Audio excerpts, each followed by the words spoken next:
আঙ্গুরের গাছ প্রুনিং এবং সার প্রয়োগ করা গাছের উৎপাদন ও স্বাস্থ্যের জন্য গুরুত্বপূর্ণ। এই ভিডিওতে আমরা আঙ্গুর গাছে সার ব্যবহারের উপযুক্ত সময়, প্রুনিং ও পদ্ধতি নিয়ে আলোচনা করব ও শেষে থাকছে আঙ্গুর গাছের বাডগুলি সঠিকভাবে বৃদ্ধির ব্যবস্থাপনা।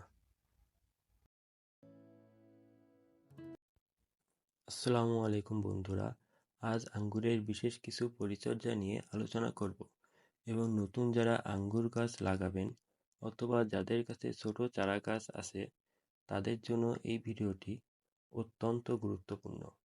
এখন দেখছেন 6 মাস বয়সী আমার বেয়ার রুটের আঙ্গুর গাছটি 20 গ্যালনের জিও ব্যাগে বসানো হয়েছে। প্রথমে আমার টবের মাটি নিড়ানি দিয়ে হালকা করে খুঁচে দিব। তারপর আমার বানানো মিশ্র সারটি প্রয়োগ করব। এই মিশ্র সারের মধ্যে গাছের প্রয়োজনীয় সকল প্রকার ম্যাক্রো ও মাইক্রো নিউট্রিয়েন্টস রয়েছে। এই ব্যাগে আমরা নিয়ে নিব 500 থেকে 600 গ্রাম মিশ্র সার। গাছের বয়স বাড়ার সাথে সাথে এই সারের পরিমাণও বাড়িয়ে দিবেন। গাছ এই মিশ্র সার থেকে তার nitrogen, phosphorus, potassium, calcium, sulphur এবং অনেক রকমের অনুখাদ্য চাহিদা পূরণ করে থাকে। আমার বাগানের ভালো ফল পাওয়ার মূল চাবিকাঠি এই মিশ্র সার। আপনারা যদি এই মিশ্র সার সম্পর্কে জানতে চান তাহলে কমেন্ট বক্সে জানাতে পারেন। এখন এই মিশ্র সারটি দেওয়া হয়ে গেলে নিড়ানি দিয়ে নেড়ে ভালো করে পানি দিয়ে দিবেন। গাছে সার প্রয়োগের 1 সপ্তাহ পর গোড়া হতে 6 থেকে 7টি বাট রেখে এই অংশ থেকে রিকাটিং করে দিতে হবে।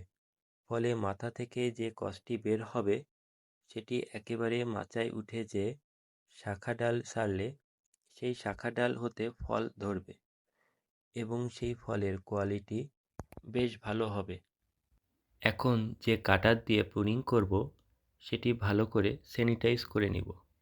আপনারাও স্যানিটাইজ করে নেবেন, কারণ পুরাতন প্রুনার বা ছুরিতে বিভিন্ন ভাইরাস, ব্যাকটেরিয়া লেগে থাকে, যার কারণে কাণ্ড পচা বা ডাইব্যাক হয়ে গাছটি মারা যেতে পারে।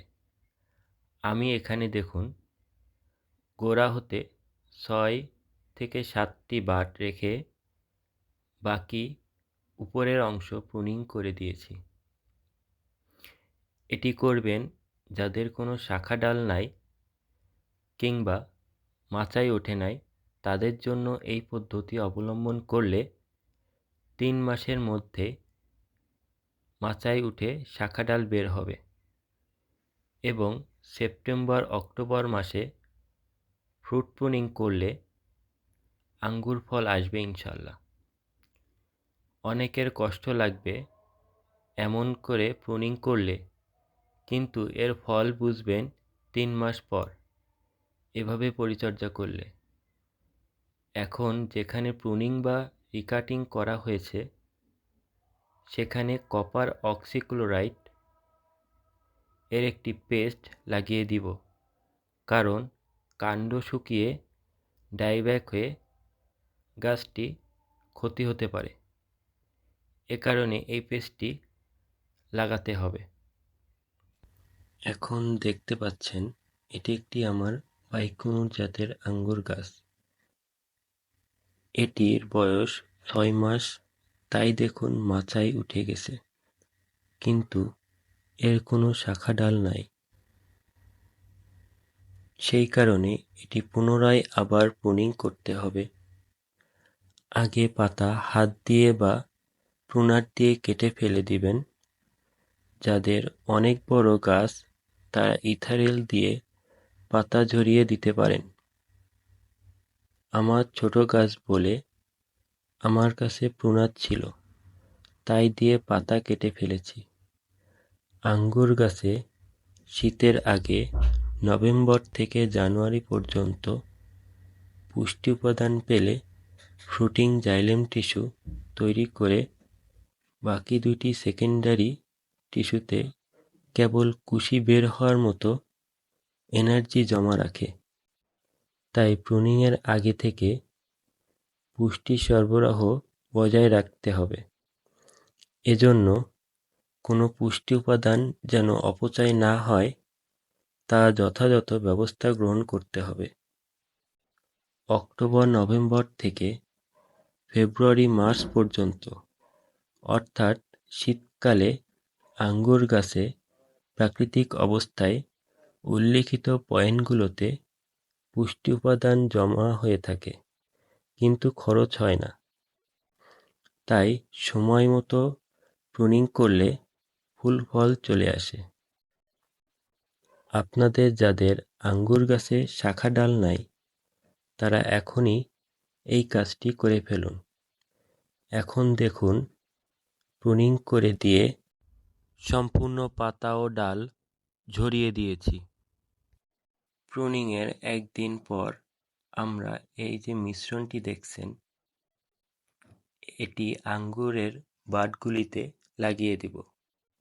এই মিশ্রণটিতে রয়েছে হাইড্রোজেন সাইনামাইড, থিওবিট বা সালফার, একটি ছত্রাকনাশক কার্বেন্ডাজিম গ্রুপের ও হোলি খেলার একটি রং। হাইড্রোজেন সাইনামাইড আঙ্গুর গাছের বাটগুলোকে সুপ্ততা ভাঙতে সাহায্য করে ও আগের কুঁড়ি ভাঙতে উদ্দীপিত করে। চলুন তাহলে আমার মাস্কাট ব্লু আঙ্গুর গাছটি দেখে আসি। এই দ্রবণটি গাছের উপরের প্রথম 3টি বাটগুলিতে ভালো করে ভিজিয়ে দেব। এতে করে এই 3টি বাট সুপ্ততা ভেঙে দ্রুত ব্রাঞ্চ বের হয়ে মাচায় উঠে যাবে এবং দ্রুত শাখা ডাল বের হবে। এই বছরেই অক্টোবর-নভেম্বর মাসে ফ্রুট প্রুনিং করলে এই গাছেই আঙ্গুর ধরবে। দেখুন 10 দিন পর গাছের অবস্থা। ডরমেন্সি পিরিয়ড কাটিয়ে প্রথম 2টি ডাল বড় হয়ে যাচ্ছে এবং দেখুন এই গাছটির অবস্থা। ভিডিওটি ভালো লাগলে সাবস্ক্রাইব করে পাশে থাকবেন।